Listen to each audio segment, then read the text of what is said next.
Seseorang yang mempunyai mental bisnis ataupun mental petarung pada saat nyari duit, biasanya apapun tempatnya yang dia usahakan itu cepet naiknya. Istilahnya Mas dari jualan koran tiba-tiba udah jadi loper korannya, udah punya 4 karyawannya. Ya alhamdulillah Allah lah yang kasih rezeki ya gitu.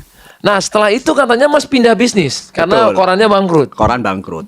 Jadi bisnis saya mulai dari 2005 sambil kuliah itu ya berganti-ganti Mas.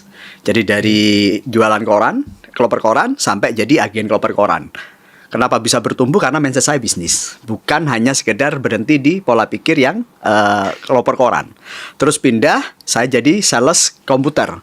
Sales komputer, saya sampai jadi agen hardware and software. Jadi kita buka distributor saat itu. Bangkrut lagi-lagi. Terus pindah haluan jadi sales mobil sampai alhamdulillah Allah kasih rezeki punya showroom mobil. Terus bangkrut lagi, pindah, saya buka besi tua, pedagang rongsokan lah ya, besi tua. Dan alhamdulillah saat itu saya punya pabrik pengolahan biji plastik dan sempat titip ekspor sampai ke Cina. Wah, itu ya guys ya.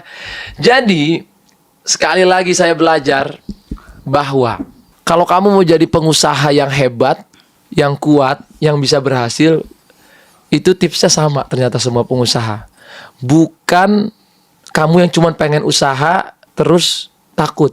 Tapi kayak Mas ini, kalau mau jadi pengusaha yang hebat, kamu harus berani bikin usahanya 6 kali, bangkitnya 7 kali. 7 kali, betul. Karena jatuhnya 6 kali, bangkitnya 7 kali. Harus melebihi. Karena yang ke-7 baru berhasil.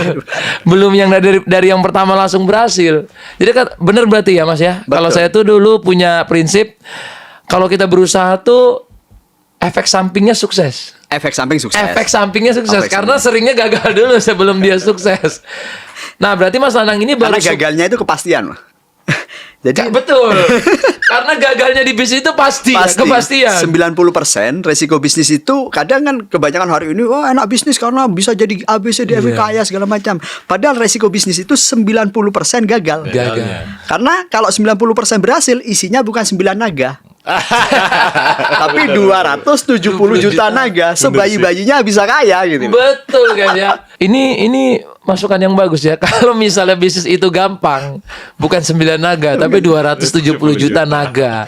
Karena memang 9 naga ini bisa terjadi karena mereka lah yang punya, yang kena efek sampingnya Efek itu. samping. Efek sampingnya itu ya sukses itu. Sukses. Ya.